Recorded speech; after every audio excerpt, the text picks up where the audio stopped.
The Contax T2. This is a long-term review. After having a Contax T2 off and on for the last 3 or so years, I just wanted to talk about what I think makes it such a great camera.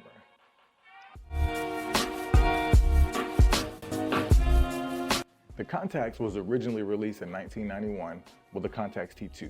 Obviously, Contax has a T series. They have the T, the T2, the T3, the TIX, which is the T4. That was an APS film camera, which I still stand on that being probably the best film camera point and shoot ever if it wasn't APS film and it was actually 35 millimeter.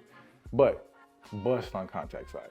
Then they made the Contax TVS and then the Contax TVS Digital, and I think that was the last one for the Contax line of cameras. The T2 being probably the most popular, the T3 arguably being the best camera, but yet again, it's an upwards $2,000 camera. So I don't know if everyone has accessibility or access to purchase a camera of that magnitude, especially for a point and shoot. Who knows? I won't go over too many of the specs, but as we all know, they came in a couple finishes. There's a gold, there's a titanium black, there's an actual black, and there's a champagne silver. I've had the champagne silver and the black on several occasions because I just couldn't really decide on which one that I love the most personally. It does shoot 1/500th of a second shutter speed, which is the fastest. It has a manual mode. It does have a priority or automatic mode. It has a flash setting. It has two flash settings, actually, one for like a red eye removal, so like a pre-flash and an actual flash. It does have focusing manually if you want to focus in meters instead of actually leaving it to be automatic. There is a sense of manual mode to a point and shoot camera, even though I just always tell people if you buy a point and shoot, the goal is to use it as a point and shoot, so just leave it on automatic. It does stop down to 2.8, even though 2.8 isn't an actual selecting aperture on this camera. 2.8 is the automatic mode, so the camera will shoot at 2.8 when it seems necessary or seems it fit, but you cannot physically select 2.8 as an aperture on this camera. The lowest you can select is f4. It's a really weird thing. It could be a yes, it could be a no. It's small, it's ergonomic. It has a Carl Zeiss 38mm 2.8 lens. It's a titanium built body. It has very bright frame lines and a somewhat small viewfinder. It is probably one of the best go-to cameras for everyday carry when it comes to point and shoot film cameras. I will stand by that. I will stand by saying it is a camera that makes you want to grab it. We're not talking about the flashy hype, the popularity that the camera has gained, which I do think is accredited to it being a good camera, but we're more so talking about what its uses are and what it can do. I mean, at the end of the day, it's a point and shoot camera, just like a million other point and shoot cameras. And I've said it a million times, any camera that makes you want to grab it and makes you want to take photos is the camera that you should have, regardless of the price, regardless of how much it costs. Now, the Contax T2 doesn't make me want to take photos. Well, it does, but it's one of those cameras like my Ricoh that I just happen to just take a lot of places. If I'm going somewhere, I throw it in a bag. Now, I know that can be detrimental for a lot of people due to the cost or whether it might break or just whatever. So I know a lot of people may not have that same sentiment like I share. But it is one of those cameras I throw in my pouch, I throw in my satchel, I throw it in my pocket, in my jacket pocket, just wherever. And when I'm out, if I see something, it's really easy to turn it on and take a picture. If I'm carrying my Canon A1 or Canon F1 or just any kind of other rangefinder camera or even like an SLR, it's more so I'm leaving the house to take pictures or to make images. Whereas the Contax T2, I'm just on the go. It's here and I see something I like, I'm gonna make an image. And I think that's the determining factor on whether a camera is something you should take with you every day. The price. It's expensive. It's very expensive. For a point and shoot camera, there are a lot of cameras on the market that are nowhere near the cost of the Contax T2. It's funny because Harry Styles, Kylie Jenner, Kid Cudi, there's a lot of celebrities that have been seen with this camera, and I think that is one of the driving factors in why the cost has skyrocketed through the roof. I remember buying this camera for around $400 in 2019, seeing it a few years ago and the price was sub or upwards of $1,000 for this camera, which is crazy when you think about it. It is a point and shoot camera, it is a titanium built body, but $1,000 for a point and shoot is a lot of money for an everyday carry camera, I will say. But some people buy coffees, some people smoke cigarettes, some people buy cars, others buy film cameras.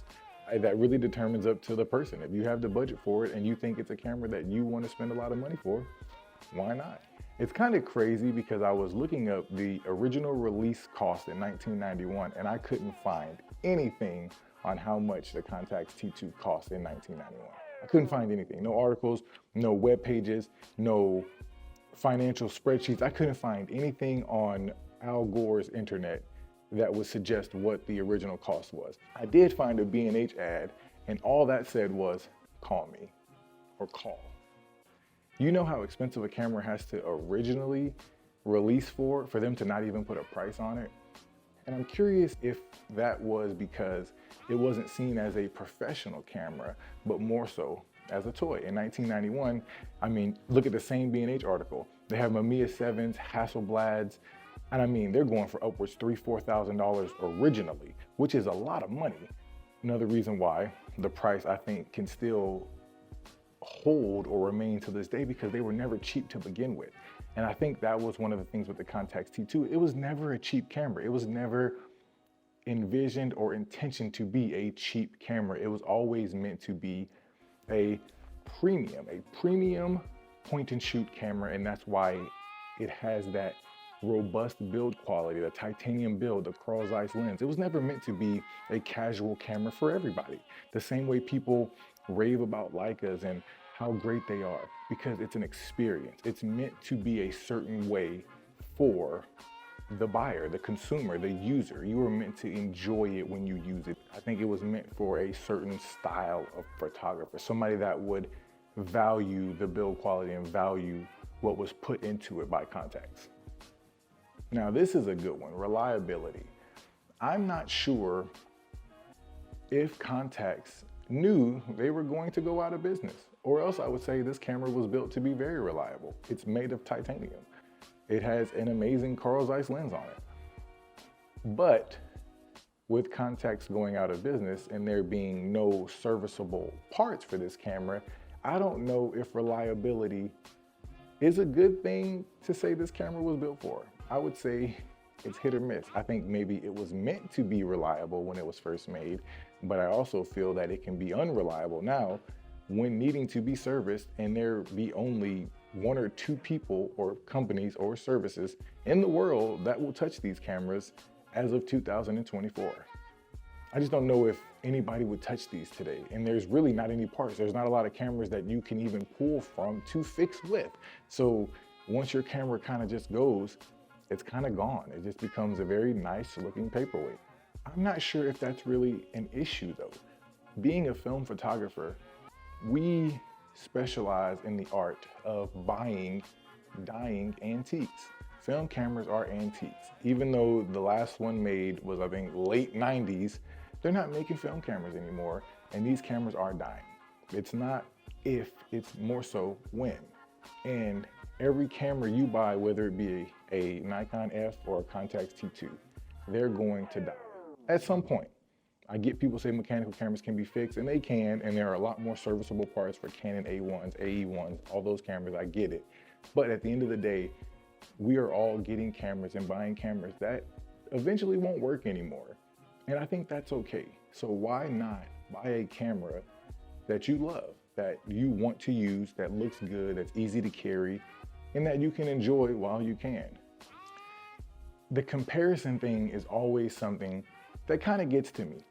The most notable argument that people make when it comes to the Contax series of cameras and they're being expensive and they're being hard to get or parts, blah, blah, blah, it's always a comparison. There's always an Olympus Mu or a Stylus or a Ricoh GR series. You know what I mean? There's the Rollei 35s, well, those are rangefinders, but there's always some sort of comparison camera that people say, you can get this for cheap, or these are so much cheaper. And I think that's the problem. Is no disrespect to Olympus, but an Olympus Stylus or an Olympus XA2 are not comparable cameras to a Contax T2. The viewfinders on the XA2 is the smallest viewfinder I think I've ever seen in my life.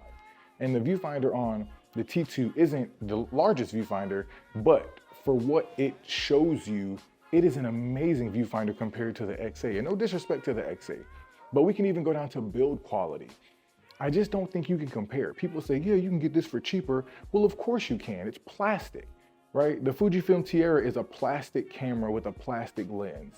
The Contax T2 is a titanium body built camera with a Carl Zeiss lens in it. Of course it's going to be expensive, right? Could you imagine somebody really comparing a Holga camera to a Hasselblad and saying, this one's gonna be cheaper? Well, absolutely it's gonna be cheaper. Look at what you're getting for what you're paying for.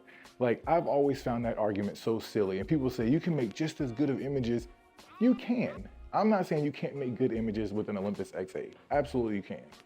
But that doesn't mean you can't make good images with a Contax T2. And if somebody wants to go out and buy a gold anniversary Contax, by all means, go buy it. It's a badass camera and it looks cool. And if somebody wants to buy an Olympus XA or a Mu, that's also cool. But don't compare the two. It's almost as weird as the LeBron MJ debate, right?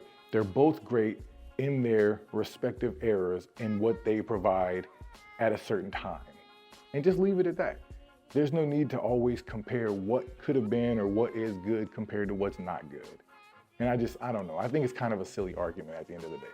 I mean, do I personally think that you should spend $1,000 for a Contax T2? I think it's kind of expensive, personally. If you have the budget for it, go for it. I think the Leica Q3 is expensive and a lot of people buy them. I think the Leica M6 is expensive and a lot of people buy them. I think the Mamiya 7 II, the X-Pan, the TX1, the Mamiya 6, the Hassi 501.